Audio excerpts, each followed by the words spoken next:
It's beautiful. I mean, I love that area. It's really nice. Yeah, the area is really nice. The town's really nice too. Yeah, we can get ice cream and walk around the lake. It's nice. Do you get like kayaks and shit, or we could do that? Are you saying? Yeah. Okay. Yeah, it's a ski town. Yeah. I know. I remember your. You've been to haven't you, to go skiing? I feel like I've never been skiing there, but I've been there a lot of summers. We can like take the gondola up and like walk down the trail if we wanted to. That way we don't have to do the uphill. We could just do the downhill. That's my type of hiking, honestly. Just the uphill? No, just the downhill. Just the downhill? Downhill is arguably harder. That's true. It's worse on your knees. Yeah, it's bad. I'll wear my Hoka Ones. What? You're not a Hoka man? What are those? Those are like the Swedish shoes that I have. Fancy new running shoes. Yeah, they make like trail shoes. I like going up, if you're looking to do a long hike, is a nice mountain. I don't know how long of a hike I'm really... Okay, it's pretty long. Yeah. I would say do something. Especially when I'm taking Luna, because she's very stubborn on walks. So Teddy Roosevelt loved one of them. What was it? It was Mount, but there's like a smaller. Like your family. Yeah. Yep. I'm not going to dox you or anything, but... I'll bleep that out if I can include that in the cold up. I don't even get it. I don't even know what information is divulged by that. I don't know what you're referring to exactly. Yeah, well, I don't, yeah. Neither will the CIA. Yeah, thank you. Oh yeah, 10 miles there and back. It's a long one, but it's really nice. And not too steep. Yeah, a little to the end, but for the most part, it's a pretty steady climb.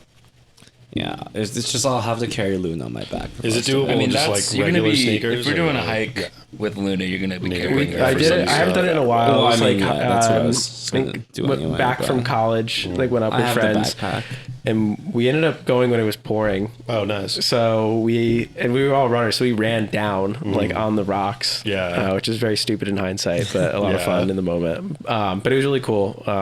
By the time it kind of sucked because by the time we got to the top, it was like the clouds were already there, so there was no view, but we were just like in the clouds, which was still pretty cool. Yeah, definitely. I was saying we could take a ferry to.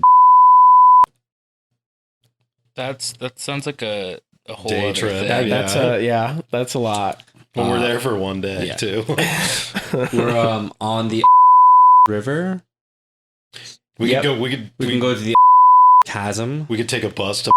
We've got projects up there. Oh yeah, and Could we go commit terrorism? Actually, you can delete this. It's for now former client. So if you find yourselves in redacted content, you can go find some really reviled projects up there and commit terrorism. Only if you want. Wait, it wouldn't be terrorism if we sabotage the farms, though, would it? Would anti-terrorism still be terrorism? It'd be counter revolution. It'd be fascism. Yeah. You can make the argument that almost all the power is there anyway, so the it's environmentally intrusive. You could, It's Alex!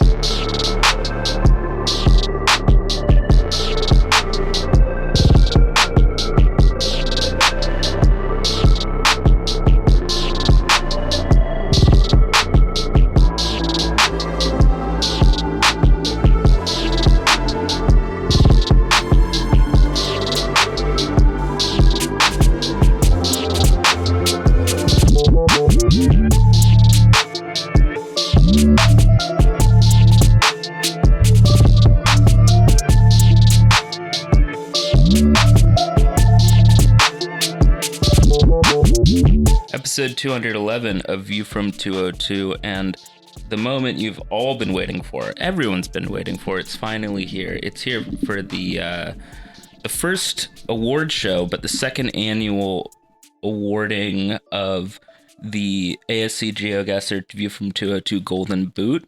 which you can start playing the celebratory music and the streamers and everything, which I will be accepting for the second season in a row. The massive goal tally of 1 goal. I'm proud to say I've been carrying this podcast and, dare I say, the team on my back. When it came down to it with the elimination game. This is where I cut in the orchestral music. And scored a single goal and, screamed at the ref afterwards. Pulled out my inner Tony Adams the wind to get it over the swelling. line.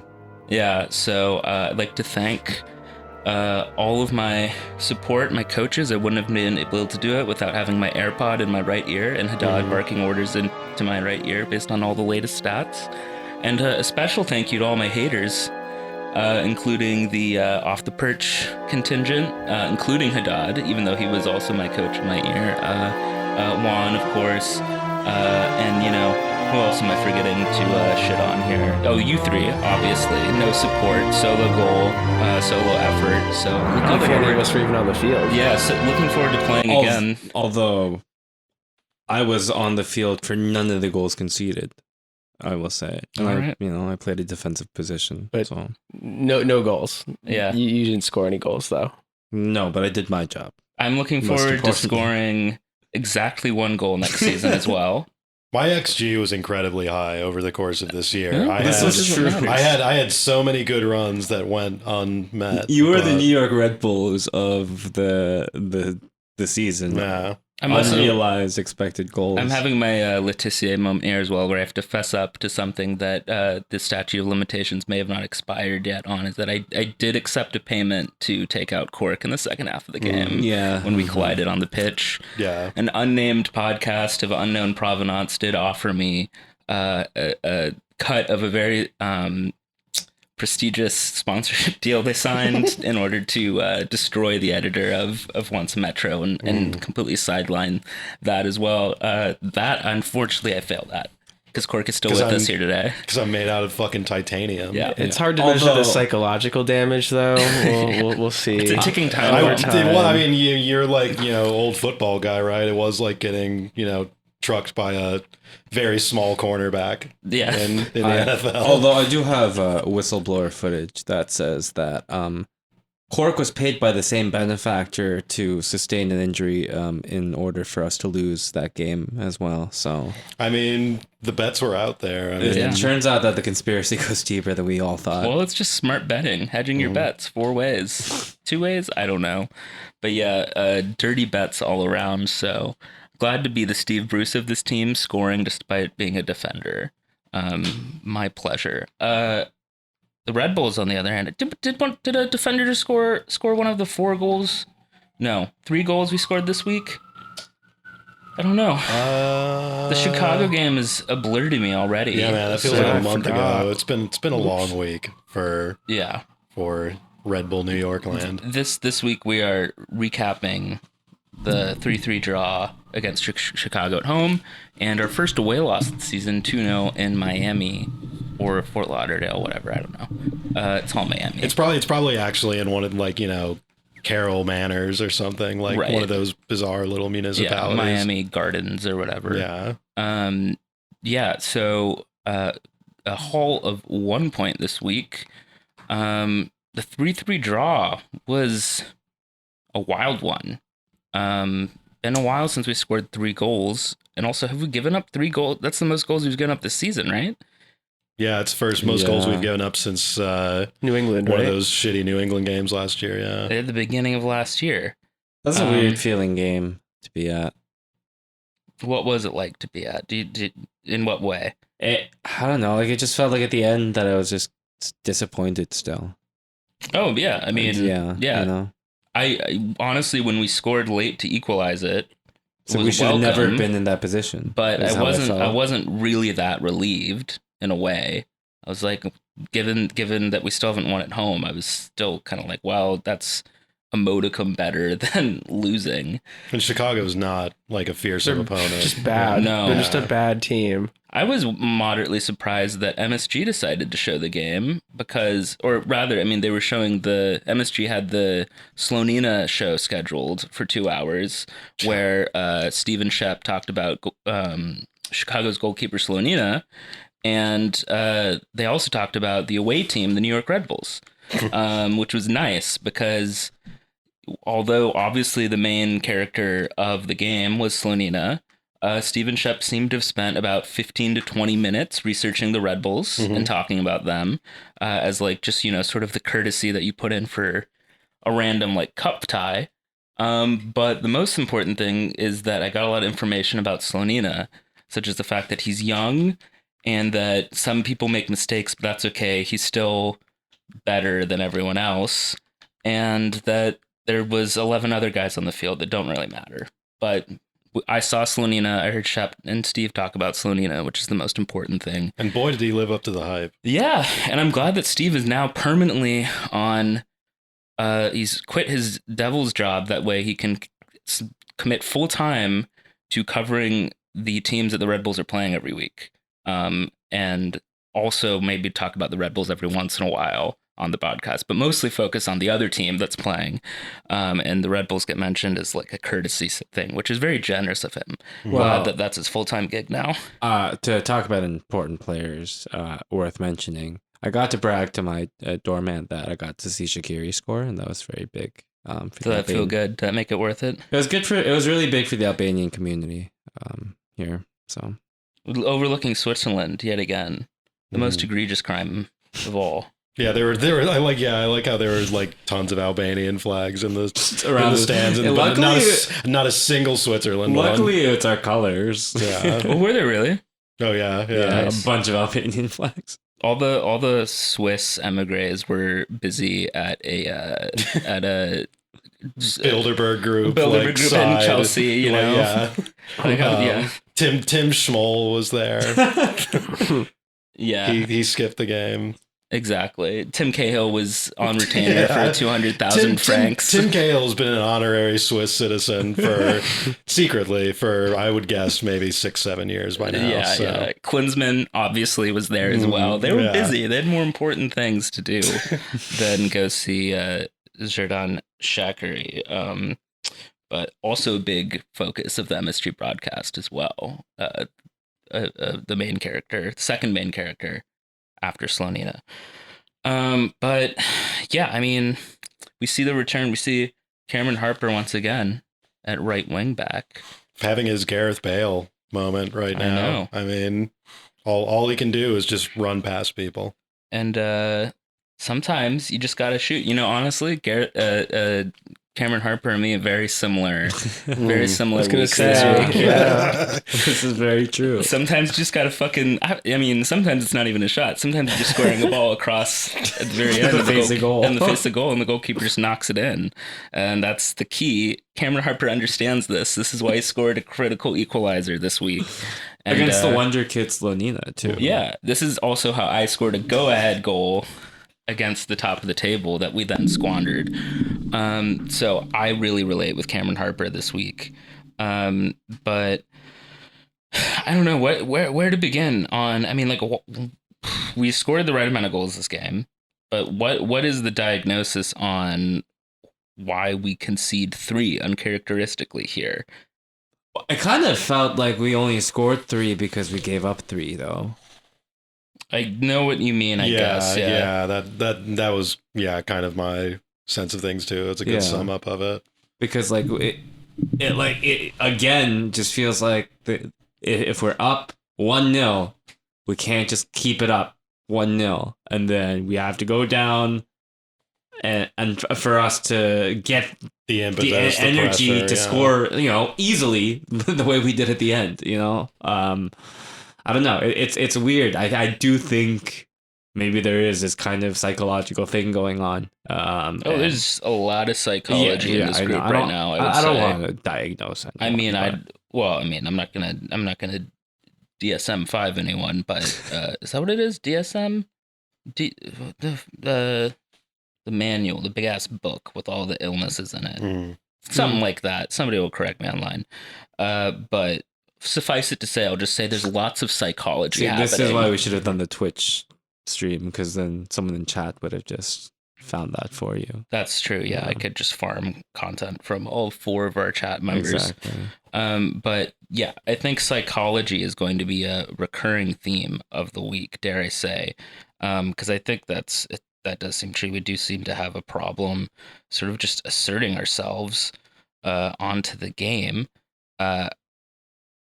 even after going up. Because at the beginning of this game, 20 minutes in, we score a penalty.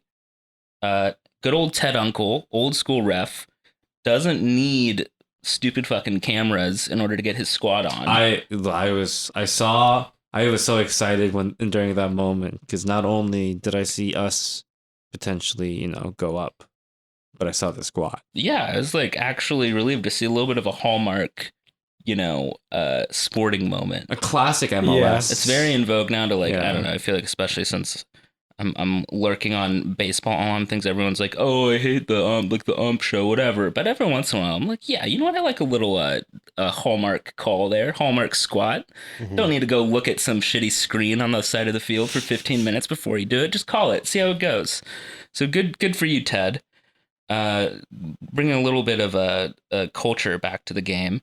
But 20 minutes in, we score a penalty. I'm thinking, all right, maybe this is what we needed. We finally score and get a goal for our efforts after being the better side. Maybe we can just win a normal sort of home game. But alas, no. The first goal that we concede is, I mean, I don't know. How do you chalk up this Mueller goal? I mean, is it just a individual effort? Between this and the Gazdag goal against Philly, it's 2 weeks in a row where our back line kind of got beaten and carved up in a sort of simple way that is very annoying. It feels like kind of a thing where the team has been so good defending from the front this year. And maybe this is just a fallacy, but it feels like a thing where the team has been doing so well defending from the front this year that once the ball actually ends up in our box, don't really have a plan. We've known that's maybe been a little bit of the case on the offensive side, but maybe it is on the defensive side too, that it's just that stage of play is not as fleshed out and not as much in guys' brains as, the front pressing scheme stuff. Because it was kind of a play where like Mueller got the ball in the box and he had a solid few moments to just sort of, cut around in there, and nobody really stepped to him that hard. So I thought it was an example of both, perhaps, what I just said about the stage of play and just not having as much experience in moments like that this year, kind of the double-edged sword of defending so well from the front. But also I considered that I believe the 3 guys who were kind of trying to close Mueller out before he roofed it were Long, Dylan Nealis, and Frankie Amaya. I'm looking at it now, and it's the Amaya, Long, and Morgan. Morgan Is the one who stands him up a bit, but then Amaya runs in next to also get goal side, but Long is trailing and coming in from the back. So it's Morgan and Frankie who are goal side of him, who kind of get worked around, and then Edwards is the guy who ends up sliding in at the end after he beats them. But it's none of really our back line guys. I was going to say all 3 are guys who are more or less not really natural trained defenders, even Long. Right. Who was converted later in his career. 3 guys who, like, obviously, I'm not, it's not a video game. It's not like, if you're not a defender at a certain age, you have X amount of points or whatever. Guys can obviously put in a tackle from any position, but I think, there's maybe a thing where like they don't necessarily have as much of like, got that dog in him mindset, where they're just going to like kind of shut a guy down, just, choke him out, stopper style, like a more kind of like seasoned defender maybe would, especially in the case of a guy like Morgan, who's, playing that far back as more of an offensive gambit than a defensive one. So. I think you can see in the way they defend it as well that their instinct and the way that they usually play is to stand the guy up and then sort of wait for help a bit. But really two of them, mainly Frankie and Morgan, both do that, and then neither of them really take a step directly, and that's kind of what allows them to go in between them. And it's kind of how GeoGuessr conceded in the second half. I mean, we just really didn't. Yeah, I mean, that's sort of flattering to us. It was a lot No one simpler saw than it. that. You know, we could just take the credit. Yeah. On that give and go, though, it just felt like it was too easy. I mean, that was like part of the problem. I mean, yeah, getting back, great. But like, there was nobody on Mueller when he took the shot. Yeah, I couldn't help but think when that like whole sequence was going on that, oh man, Chicago are try-harding a lot right now. But really, I'm giving them, I think, too much credit, and we just were bad. Yeah, that was. I mean, like, I didn't think he was particularly great in Orlando when he played for Orlando for how many years? The last like 4 years.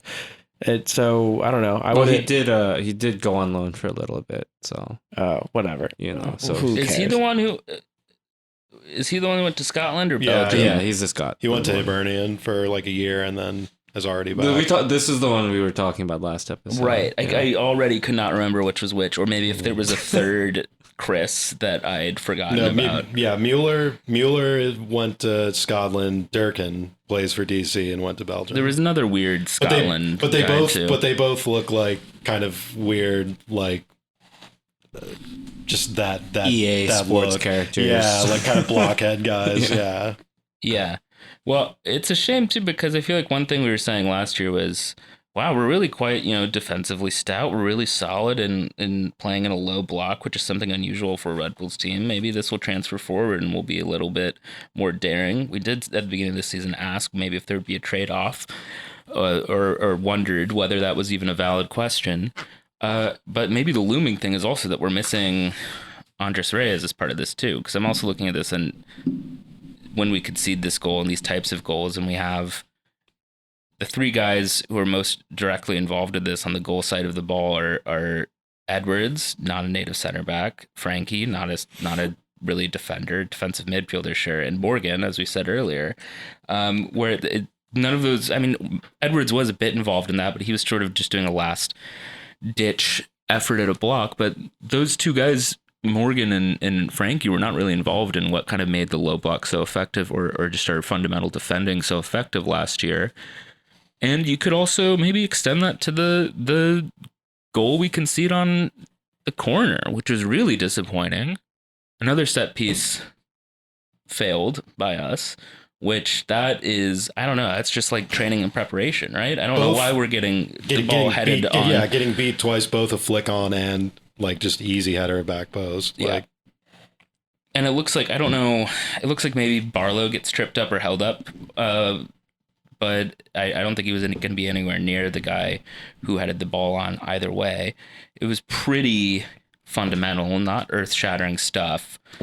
Very disappointing. This, if you consider, it was especially because Chicago was terrible in the first like 20 minutes. Yeah. Like literally, like which is a high bar.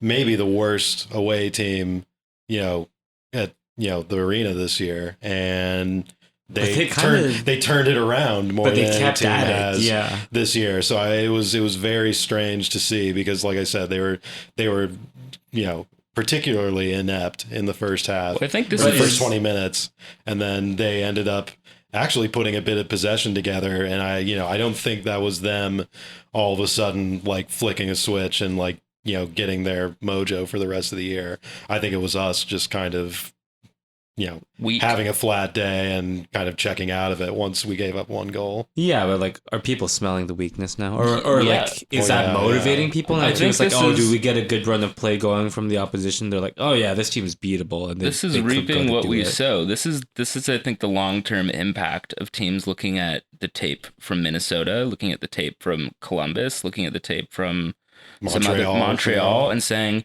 this is not the Red Bull of years past. If you hang in this game, they will fall asleep, and that you can snag points here, even though you're the worst team.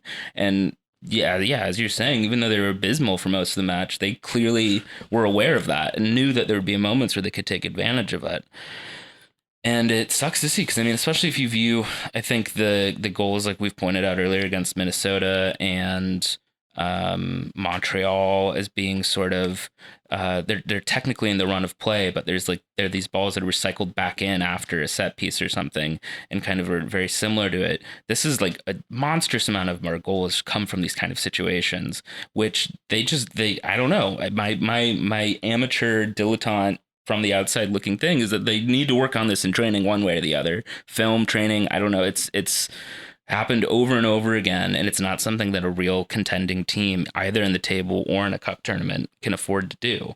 And I think it just comes off poorly on all of the tape genius, game tape and analytics geniuses who apparently are putting together all these clips, but can't figure out the most fundamental route one type of ball to defend into the box. It's crazy. I was going to jokingly say that my crank take here is that we have too many analysts and not enough. I mean, I was kind of getting there last week when I was making fun of Burned, Yeah, too many spreadsheets, not enough eyeballs. Right.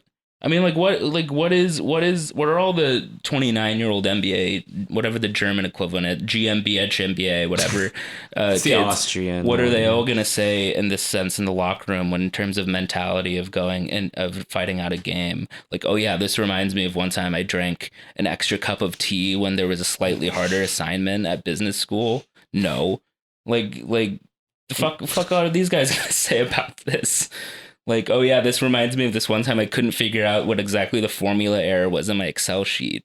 No. And then I found the semicolon and I got it to work. We need to find the semicolon. But then I just turned it anyway and the client didn't notice and it was fine.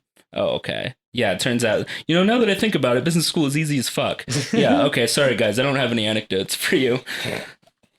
Not really helpful, I don't think. But, yeah, and it's... I had to jog my memory on the third goal as well, and it's heartbreaking that Frankie just whiffs and doesn't trap that ball because he was having a pretty good game till that point. But that's a familiar refrain that we've been having recently. Nealis also had an excellent game, except for his mental error against Philly. So I have to say it's psychology. There's too much. Maybe there's too little, or maybe there's too much. I don't know. There's the wrong kind of psychology in this club right now. I don't think they're really plugged in for one reason or the other. And my overarching fear, not to go too doomer, by which I mean to go totally doomer, is that it just does it. I get the sense in games like these that this just there's not a sense that the time is now.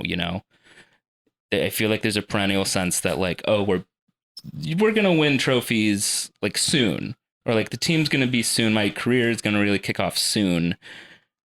Struber is going to take a bigger job soon when we do well. And there's less focus on like digging in now. The difference between 4-0 and 3-3 is this half type mentality. And I think that shows up in the 2-0 loss against Miami as well, where we're the better game for most of that, better team for most of that game, but falter in just 2 moments and can't cash in our chances. It feels like we've gone from like 2 months ago feeling like signings like Fletcher and Luquinhas were sort of, especially in the early weeks results, kind of the final pieces of a puzzle. Mm-hmm. And now it feels like they are part of a continued rebuilding process a little bit. And maybe part of this is that, Fletcher especially hasn't been able to get consistent minutes, because of his fitness and stuff like that. But the team as a whole feels a lot less like a finished product that can, get themselves in the mindset to dig in, like you just said, Brit, than it did like a month or two ago. We're further back in the project than it feels like. There's been some steps back. Yeah. It was a tough month management wise with the schedule and the suspensions and the little injuries here and there and the COVID and all that. But I still think it's a continued issue. And I actually asked him about it at the press conference today, where Struber can't seem to figure out his favorite 11 and just, kind of hammers something cohesive and, get some reps out of whatever that is. How much of that is just him tinkering too much and how much of that is just the nature of the last few weeks is kind of hard to tell. But whatever it is, if he has to force it in, I think Struber really needs to sort of, obviously he's, and I respect this and I appreciate that he's very meticulous about his game planning and his pressing planning and stuff like that and playing to the opponent. But to a certain extent, you have to sort of play your game and instill a certain mindset of playing the way we're going to play. And, Oof. having a set group of guys who you can depend on to do that week in, week out. Yeah. I think when we're seeing a different formation, different lineup every week, a lot of that kind of gets lost. So The playing to other teams just reminds me of the Chris Armas era. It was a phrase we used pretty much every single week. Yeah, it was just really frustrating. But I mean, I think that especially up top, feels like we're like some of the rotation is like situational, right? Like there's like COVID protocol, etc. But it still doesn't seem to make too much sense. Like the amount of time that Barlow is starting and the amount of minutes that Barlow's getting, and the number of opportunities that he seems to still squander by being in the right place and not executing at the right time. It just like, I think it's eating away. It's certainly eating away at the fan base. It's eating away at me and others too. It's an issue of like selection and kind of weirdly preferring certain guys. And even more concerning to me is guys playing different roles week to week. Yeah. I mean, it's not even like, there's Morgan. a depth. Morgan's 100%. one of them. Edwards, CCJ. A lot of guys who are just doing something completely different week to week, as opposed to being, up and down on a depth chart. Which And means you have to be in a different place on the field. Compounds sort of the cohesiveness issues even further. And then you're expecting someone to be there, but someone else is playing that position who plays in a different way. Yeah. And it makes it harder to hold each other accountable too. If like if the guys are just trying to communicate on the field or in the locker room to each other, but every week you're like, sorry man, I'm doing something different this week. It's like, oh, okay, yeah, maybe that is a valid excuse for why you weren't pulling your weight there. I think I gave Struber a longer leash on this last season because, things just kind of weren't going our way. And, a lot of it just came down to what felt like bad luck for a lot of it. And, I can't blame you for not being able to motivate a team for just being in a rut. But, this season things are going our way and like we're getting lucky in a lot of situations. But like when we are in control, we just can't seem to get it up too. And there's, we're talking about motivation and like I think the cohesion would help if we had like guys, knowing the chemistry a little bit better. But our back lines had a little bit of stability, and we've had like our central midfielders. Frankie Amaya has played so much. He's been kind of able to be kind of a gluey player for us. But it's just there's like an accountability on certain people, and the people you expect that to be for motivation is the coaching staff, right? Right. The fact that some guys are still a walk, either because there's no alternative or because they're actually trusted, makes some of it more confusing. Like Tolkien, even though there's rumors of getting in Conrado, and Pendant seems to have risen from the dead a little bit recently.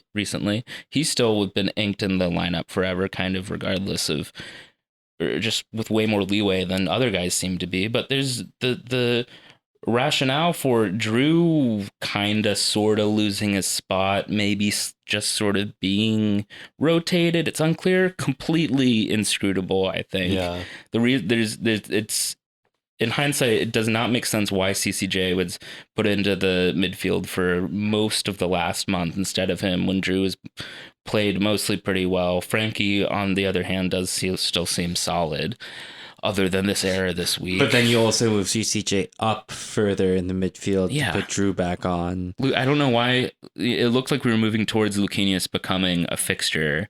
I mean, we mentioned a couple weeks ago, and I'll just touch on it here again. I don't know why we can't embrace Lucchinius being inked on the sheet and being the talisman, keeping on the field as an assumption first and foremost. Why, I don't know why we're putting him in later, rotating him in, unless it's really just fitness. And I would even say the same of Klimala. I now it's gotten more difficult now that he's more in a rut, arguably, or that he has failed to establish himself. But I think doing all this cute 45-minute shit with Klimala does not help a striker. Like, I don't know why we can't just start the season playing your $5 million striker from the get-go and putting trust in him. I don't think it makes any sort of intuitive sense to have Barlow and Ryan doing this weird platoon as well. I don't know. Klimala's actually like given a little bit of a hint of being pissed about that in the last couple of weeks. And then it's a weird thing when you mentioned Tolkien too. That's a weird one that we found out in the last week, because I would have assumed, like, in a complete emergency situation where we wouldn't have Tolkien, that Morgan, who is double-footed, could just go over there and play the same role that he does on the right. But apparently Struber's even willing to trust Dylan Nealis using his opposite foot over on that side of the field. So why it's taken 3 months into the season and COVID for Tolkien to get a rotation in that respect is odd, based on what you're saying. And just Struber kind of said, as far as like constant rotation and subbing guys and this kind of stuff, Struber said just now this afternoon that it's he understands the risks of rotation, and he cited that thing from a few weeks ago about how it's when you sub 5 players week to week, your chances of winning plummet and whatnot. But he also said, and this will kind of not placate the people who, like some of us here, who think he over tinkers and is too slavish to the plan as opposed to more practical concerns. He said our tactics require players to have energy at all times. We can't afford to let energy slip. We can't let guys get tired or whatever. And it's just kind of like, I don't know, man, seems like the other side of it might need to budge rather than constantly chopping the lineup up every 3 days. I don't even think the issue, the physical energy, I feel like it's mental energy that is really what got us in Miami. And like, Brit, to your point, like, if that, Struber's got to know that the team, the emotional roller coaster can happen if like an easy opportunity's missed, which is what we saw in Miami. Why wouldn't we just throw everybody our best foot forward in the first 45, 60 minutes? Like, it doesn't make any sense to try to do this in the second half and chase a game when we don't have the result that we want. But the thing is, like, we still dominated the first 20 minutes of that Miami game too. It's a thing with kind of what you were just saying, Sam, where like it sort of undercuts his premise that he needs to have an exact, precise plan for every game, when he also seems to be leaving guys on the bench as like a contingency plan, also as like, I want to have pieces to use in the second half, where like just on a purely personal level, I just think that's bad soccer. Yeah. To plot your entire game around, playing weird cards in the last 20, 30 minutes. But also, I think it's just, not putting your players in the positions they need to be to succeed, not getting them the reps and the kind of familiarity and the rhythm that they need. I think it's all just kind of, there's, you can play devil's advocate, and there's obviously kind of, there's to speak to what you just said, Sam, about, it reminding you of Armas. I think Struber gives a little bit better rationale and a better, agreed. Has given like proof in the pudding in some of the management that he's done over the last couple of years to earn more benefit of the doubt on that stuff than Armas. But I think it's definitely become a thing where we are playing to other teams and getting way too cute, rather than, just going with our strongest look every time. Yeah, Struber overthinks things in like an overcooked way, and Armas kind of underbakes things. Yeah, Armas. Yeah, that's a good way of putting it. Very true. No, it's just it just like shivers, like the flashbacks of just using that phrase. Yeah. And like, you're right about Peaches about the first 20 minutes. That's what we did in Miami. We put our, we went in on it and we try to get a goal. But it would have been nice to see someone like Luquinhas on instead of CCJ. Yeah, no, I mean, like I that, agree. like it's just like simple enough. Well, I mean, right? I think that it was just frustrating to see CCJ, and yeah, like I'll admit at this point that CCJ is definitely further back in front of like a back three, I think. I just continue to not know what he's supposed to be doing when he's and same thing for him. Well, yeah, Hey, Cork, you know what? I was playing the CCJ position yesterday. Okay. So now you understand. Yeah, I guess. No, but like, and honestly, I say that while also saying that the 2 recent road games in Florida, both Miami over the weekend and the Orlando game earlier this month, I thought CCJ actually had some really good moments and made some really good like dribbles and runs in that advanced position that I don't normally see from him. But at the same time, I still have no idea, and obviously he seems not to too, what he's exactly supposed to be doing in that role. Like it's perplexing to me. I mean, I don't know. It's so strange. I mean, this is getting into a little more like kind of like inside baseball, but like it continues to be strange what Caceres' long-term outcome is. I was about to say that. And how much they're how little, despite how weird we perceive his play and stuff like that. He, both to a casual person and like on paper, to an outside observer, more than I should say, casual person, and more or less on paper with both the goals and some of the analytics and stuff like that. Caceres does a good job and is a pretty quality little player who's young and on a national team, and you would think have way more transfer rumors than he does. Right. And he's had before, and we haven't acted on them. Yeah, it's like, are we just going to, I mean, does he have what? 1 more year left on his contract? Is this it? Or is there something else? It's hard to tell. Are we just going to let him walk on a free? Yeah. Like which we've been apparently known to do. And it's not really the money that I care about. It's more just like the planning. I mean, now I don't want to get too far on the other end too, because like Lord knows Red Bull soccer is perennially has a little brother syndrome. Like with Leipzig, they're selling everybody to Bayern and being like, oh, but this is a win in the long term. It's like, is it? You're fucking losing to them every year. You're on the shitter. It's time to shit. Like that's the case here too, I feel like CCJ is like a character in like an RPG game where you have all the stats and you look at his character sheet and you're like, oh, this guy looks like he's gonna be fun to play, and then you get into the game and you're like, this is oddly frustrating just because like the way that the stats add up just don't add to like you max out all the glory stats and then don't understand. Well, not even. More. I think it's just like, oh yeah, like it looks like this will be a well balanced and good character, but then it's like, oh, it's just like mixing like one dexterity trait that'll make like anything click. So like everything like doesn't work for this character, and I don't mean that in like him as a player maybe not working, but like him as a player not making sense in that way. It'd be like if you go in to create a player and you give the guy maximum height and weight just as a joke, and then you're like, this will be great, and you're like, actually, it sucks. Like it's him with that, but like shooting power and tackle, and then I don't know, but not again, shooting accuracy. Not to get on his case individually, because as Cork said, I agree that he's had some good moments, but it's just a symptom, and it's a good example of like what exactly is the plan here. A month or two ago, I said something along the lines of it just feels like the whole club in general, even beyond the sporting side, just kind of feels like we're all waiting for the other shoe to drop one way or the other.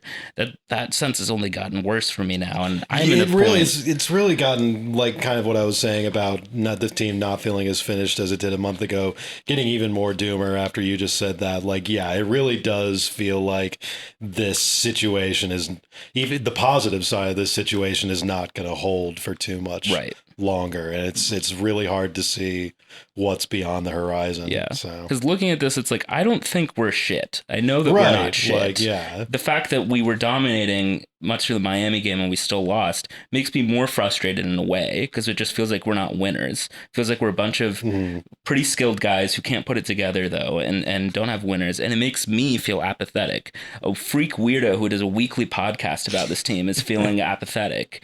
So like, what is it going to say about everyone else if I'm beginning to feel apathetic? It's not fucking good. And it makes me feel like, Struber, if you're listening, maybe fuck off to Austria already if you want the national team gig. Maybe fuck off to Brentford or wherever the fuck, or or love or whatever random little thing is, and do your little cute spreadsheets there. If this is going to be a side thing, maybe if the operations or marketing side of things is going to take templates from Disney, maybe you should fuck off to the Nets already too, or go fuck off for the Islanders team, or maybe you could just watch the Mets games from actually being in Citi Field and work at a junior staff role there. If you don't actually care about it as a priority, then it's showing that everyone is just sort of going through the motions here. And I get that's kind of just sports media and sports culture right now is just sort of in a rut and sucks in general, and I think MLS sporting wise is also in a weird inflection point, but it doesn't make me want to show up to Red Bull Arena right now because the team just is not exerting any will to win. I don't care about the expected goals. I don't care about our fitness levels. I don't care about the amount of potassium that the little sports bras are reading after the match. I want to see the team win at home, and six games to start the season without winning at home is kind of unacceptable for this team, and it's to the point where it's past anomaly, Yeah. It's a pattern. Yeah. So does that mean that you don't care about the Tyler Adams bobblehead? Who's Tyler Adams? Oh, is that the Metrudel today? The throwback Metrudel? Oh, did he play with Dilly Duca? I think so. Did he play with Mohamed Keita? He played with Gonzalo Verón for sure. Oh, okay, that's a name I recognize now. Yeah. Is he a guy that Leipzig sold to Bayern, or not yet? That's coming. Think they're gonna sell him to Leeds, maybe. Oh man, like a year ago it was gonna be Arsenal. That's sad. Well, we're playing Charlotte tomorrow at MSU. I guess Madison Square University. Yeah, you'll be listening to this probably day of if we get this out, and then we're playing DC at home this weekend, which sure is a game. Sure is a game. I assume we'd beat them. Charlotte. I don't even know about that anymore. I mean, it doesn't. The thing, I guess that's the real apathetic thing is that there's no relationship really to how well we play and whether we win. Mm-hmm. It's like, okay, fine. I'm 90% sure we will look like the better team. Will it matter? No clue. Yeah, that's very true. Yeah. So let's see. Is Klimala going to play 13 minutes? Is he going to play 37 minutes? Is he going to play 62? Those are the three options. He's not going to play 90. Lucchinius might play 87 or he might play 14. Lucchinius is going to come in the 30th and come out in the 80th. Yeah. Because they determined that it's like a pivot to video type thing where that was the optimal range, and they realized that all the inputs were wrong because they were actually only pulling off 4 different players from Transfermarkt, and that in those cases it looked really good. I have a concern. I have a concern that the key to Carlos Cornell's power was the kidney stone that he passed, similar to how Caden Clark's appendix was the key to his strength. Oh, wow. I hadn't even thought of that. Can we get a report on, has it passed? Or is it? He's back in training, yeah. Wow, that was fast. He just managed to have to pee it, I mean, those things are pretty killer. The guy's like 6'5". He's a tank. Like, yeah. I mean, did he pass it or did they remove it? I don't know. Well, it's over. So, I mean, if he's out there already, that's kudos to him. I hear those things are brutal, but drink some more water, dude. He's been drinking too much of the fucking Red Bull out there. He gets it for free. It's all the taurine. Yeah, it's crystallized.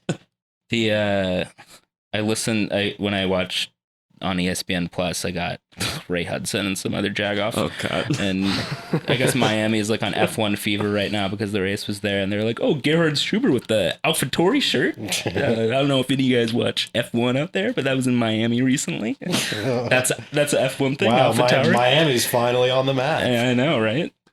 That was everyone kept on showing photos of all the drivers being like, I love Miami, it's so cool, and they're all just like standing around in a parking lot somewhere. It was like the Red Bull drivers threw out a first pitch at the Marlins game. Obviously no one was fucking there because it was like 4 p.m.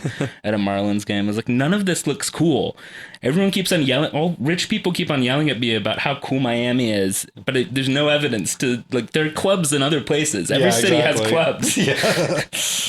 They're just like up at an absurd hour, like 1 a.m. But does your city have meth addicts in a Publix parking lot? Doubt it. Ooh, okay, the Publix aspect. Yeah, that's Novel tough. to the region.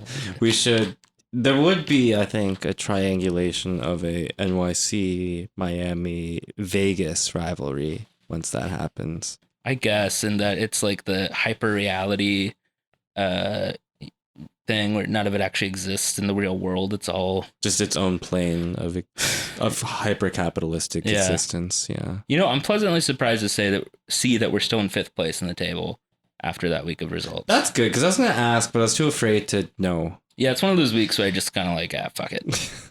Well, it's also frustrating because it's like, you know, again, like getting a result against a good team. The table, that's kind of, it's not really the Red Bulls' fault necessarily, but the table has started to feel a little bit like non-binding or whatever, where it's like, you know, that's not worth it to actually watch the table even this deep in the year where we are now. That's part of it. Because everybody's so close. Yeah, there's no impact on...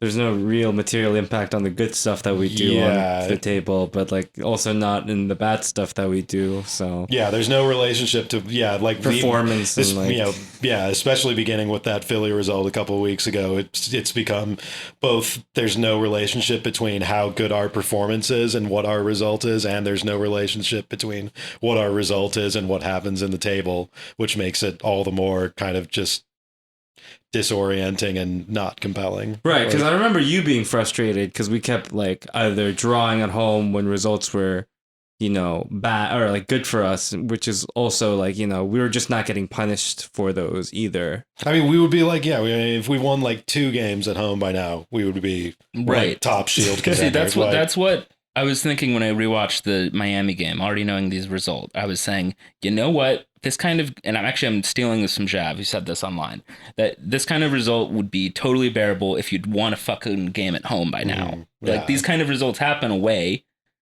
but you just can't be shipping away points at every single home game and still have results like this. It was tolerable because we had that weird home record. But yeah, you can't like let these games go if you're not getting those points at home. Yeah. Yeah, there's just no points to have. Okay, this rules. I'm looking up Charlotte's last result. And at first, my one touch point to figure out which side was who on the lineup on FOTMob was Fuchs, and I didn't see him at first, and I was just like, you know, scanning the entire thing in a panic, being like, I don't know which team is which. Like Alcivar, Bender, Caicedo, Ricketts, but obviously not Donovan Ricketts. That would be insane. Some guy named Joswiak. It's like could be either. And then I finally look and I say, oh, okay, wait, Fuchs was there. That's the Charlotte side. Got it. And then he's click Mr. on it. Charlotte. And he was Mr. Charlotte before he ever set foot in North Carolina. He lives in Bojangles. It's so good. Yeah. In Germany, I dream of the Bojangles. He has a 5.8 rating, and it came out in the 52nd minute. And I click on his profile, and it says, player fact, Christian Fuchs made an error that led to a goal for Vancouver Whitecaps. Fun fact. Yeah, perfect. So, boy, that's the. I've only watched Charlotte's first game, you know, the most important soccer event of the last year. Yeah. I only watched their first game, but my assumption is one of the main reasons that they're shit is that they're shoehorning in Christian Fuchs, who's like a 36-year-old who they signed like 5 years ago, thinking that he would be like their big trump card, and now they're just rolling this banker guy out to play left back. And like Fuchs was kind of like a fake left back even in the Premier League. Like he was basically like a winger who played deep, and it was all about crossing and stuff. He can't really run or defend. To be playing him as a center back now. Yeah. Well, even better. Like that's the exact profile of player that a Red Bull team should eat up, but we shall see. This is the modern equivalent of, was it the Galaxy who had that guy who was an actor on like General Hospital? Oh, Andrew Shue. Yeah, Andrew Shue. Yeah, this is the modern Andrew Shue. Yeah. I feel like I looked into it, and Andrew Shue looked like he was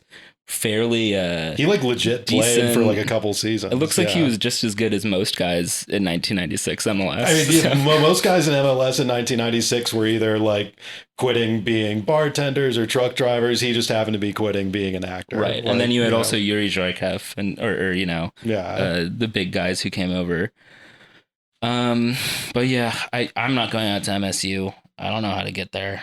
That's not a lie. That is a lie. I technically know how to get there, but I will not be getting there. Yeah, we rehashed this or not rehash. We hashed this in 2019, and I don't know. It's just I've looked into how to get whatever. there, but I've never looked into how to get back because I'm too worried that there is no route back. By this, I mean we already kind of addressed it when we talked about the scheduling or whatever. But it's just kind of like it's now we know that it's just like a kind of a thing that they're doing to showcase Montclair, and we know what the deal is and stuff like that, and it's not as much of a blindside as it was the first time. So you just gotta book the local Hyatt on the OAM budget, I think, for these games.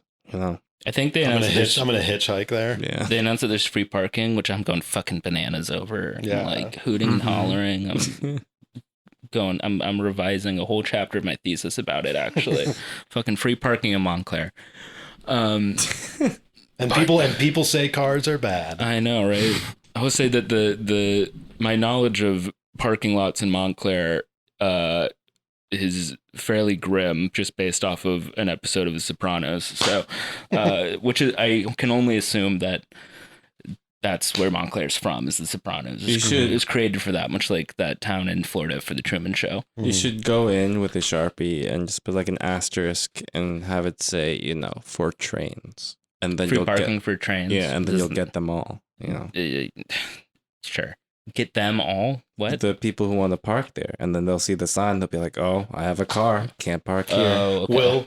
Will the big question for tomorrow, will Gerhard Struber be spotted in a local coffee shop asking for directions? Oh my god! Yeah, he's like, I'm looking for the Costa Coffee. I cannot. Do you not have Costa Coffee? I'm going German instead of Austrian here. Sorry. Well, what if I'm trying to find Morehead State University. Yeah. We'll never find out, because what will happen is he's going to go into an Aldi in New Jersey somewhere and then somehow communicate with the motherland there. There's like a portal. There's and it's all secret German Gerhard technology. Struber just standing at Panera, be like, "What do you mean you don't have pumpernickel? I need pumpernickel, toasted pumpernickel with you do not have goat milk? What? What is this? Bernd, can you believe this? Is Bernd also from Austria? Yeah. Ugh. All right. There's no like burned equivalent for Toto Wolff though, so. Yeah, I don't want to go full into that, but just going real anti-German hours here on 202 yet again.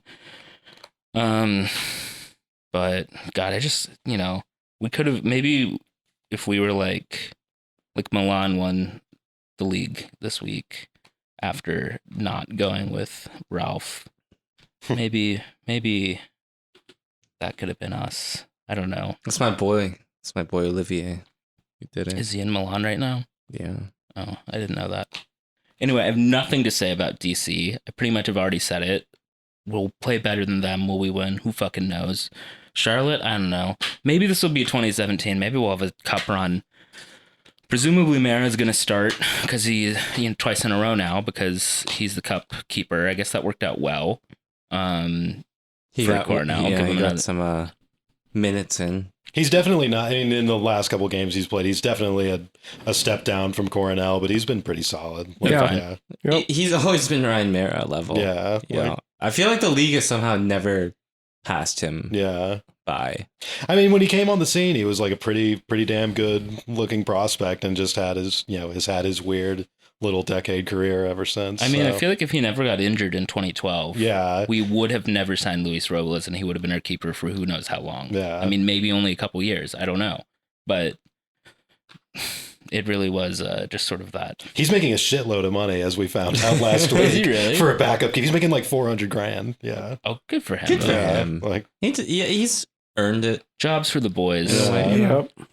That's a guy where we should keep him around, just like to hang around. We should let him open a bar in the stadium. He should just, I don't know. I feel like he should just have a sinecure for very thinly veiled reasons. What if we just RBA fire chief? I was gonna say he just operates the local fire department. Yeah, just has his own mom and pop fire department. Firehouse. Yeah. Or he's just the guy who is around for when there's new players who like don't know the right way to jiggle a handle on a door. He's like, no, bro, you got to do it like this. That's just like, and then he's just hanging out and having a generally pleasant demeanor around the clubhouse. I feel like, definitely could have him around. What do we pay? And he just says yo to everyone. It's like, all right. No, that is a thing. Like I think we talked about it, like, or I brought it up over the years that like there's been so many like all access videos through the years where like there's just like B-roll of the team showing up for a meeting or whatever, and he's always like at the door dapping everybody, like, sup, bro? Like, I do also like when Henri came back randomly a couple years ago, before he was even with Montreal, he just came back randomly. They did a clip of him coming back and like sort of sheepishly saying hi to like Robles, BWP, and I think Lade, and then Mara. I think really the only 4 guys who were still around who played with him. And you could kind of sense a little bit of like, I don't know, awkwardness or like polite embarrassness among a couple of the guys being like, oh yeah, like we were teammates. That's kind of funny to think about, right? Like Connor Lade and Thierry Henry, teammates. How's it going, man? Yeah. But like Mara was the least. Mara was like, sup, man? How's it going? no qualms whatsoever being like, oh yeah, this fucking guy. But yeah, I do wonder if the team would have someone who like pointed out where the emergency exits are every year once Mara leaves. It's serious. Yeah, it is. Maybe, you know what? Maybe Ryan Mayer is exactly what we need beginning tomorrow on this cup run, just to be like, guys, what the fuck are we dicking around for here? Let's just win the game. Yeah. He remembers what it was like. Maybe Ryan Mara should be the next color commentator for. Honestly, I think he could be half decent at it. I would love a good Yonkers guy to just step in the there. the only downside is that he would not have as many on the field stories as other guys, because for better or for holding worse, a clipboard for a decade. Yeah, I mean, when you hear like Davies or even Twellman or Laurentowicz talk, they do pull out some half decent anecdotes about like being on the field and like talking with refs or other players and just certain attitude of guys, which can be kind of refreshing to hear. And Mara would have a million anecdotes and stories about like being in the locker room and just being around the club, but would not have as much. I think part of it also is just being a goalkeeper, right? Yeah. But then also just not as much live game time. But I think he would be pretty good at it otherwise. Have more than the current option. Also, I get the sense that he doesn't speak when he doesn't feel like it, so he wouldn't just blabber on. He'd probably only speak when he felt like he had something good to add, which I think can be nice in the booth. But in any case, I'm expecting a full-strength lineup in the cup like we've seen so far, hoping that Luquinhas bags a goal or two. I was going to say Ryan. I think we just spelled it out. Ryan Mara hat trick to beat Charlotte tomorrow night. So with his punches it in the other box because they use my new rule. Yeah. What if this entire time they never specified that they can't use in the opposing keeper's box? No one's seen that option. There's no rule. There probably is a rule. There is, yeah. But play Luquinhas and only pull him if we're winning by multiple goals. I say play Klimala 90 no matter what. Just fucking do it. Get him 90. Harper, good opportunity to maybe give him another wingback role if you feel. Or maybe you do that Saturday, but I would go ahead and do it. And Is there a Bucanelli Holes update? Is he coming soon? Not sure. There's somehow there's a story that we touched on in OAM that Charles Aranguiz, the Chile national team guy, had a weirdly specific report tying him to us. Oh, what club is he with right now? Bayer Leverkusen. He's 33, but I was going to ask. Apparently, he's like 34. He's about to be out of contract, and this article literally named Dennis Hamlet. Maybe it was just the one European journalist who does an extra bit of diligence to make up a fake rumor, but also a little bit more specific than you usually get. So maybe we could use a little bit of veteran depth. I don't know. I mean, we were looking at Junazovic last year. He was 35. I was trying to place his name and I couldn't. And in hindsight, I think That would have been a good. That would have made so signing. much Yeah. sense, you know, just to have him around, even if he didn't get that many minutes.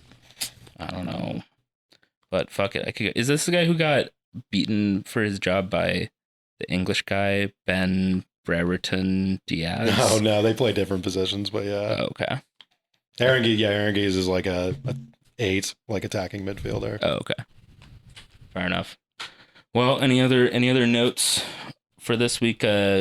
Charlotte tomorrow and DC on the weekend. We're playing DC again. I know it was the Open Cup last time, but it's just like, Who cares? yeah, whatever. Fucking Chad.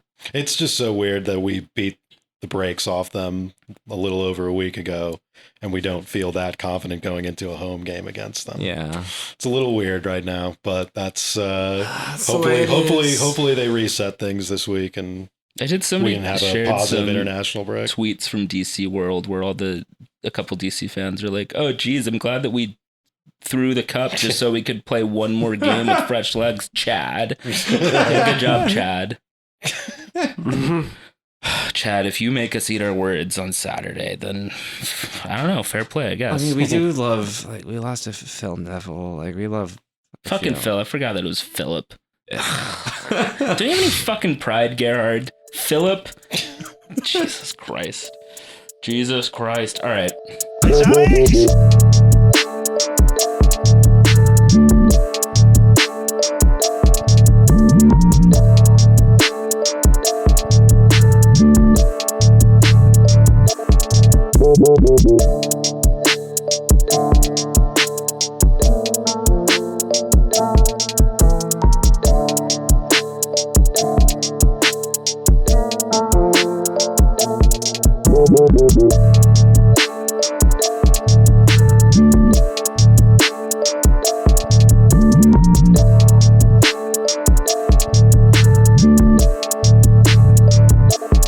Boop, boop, boop, boop.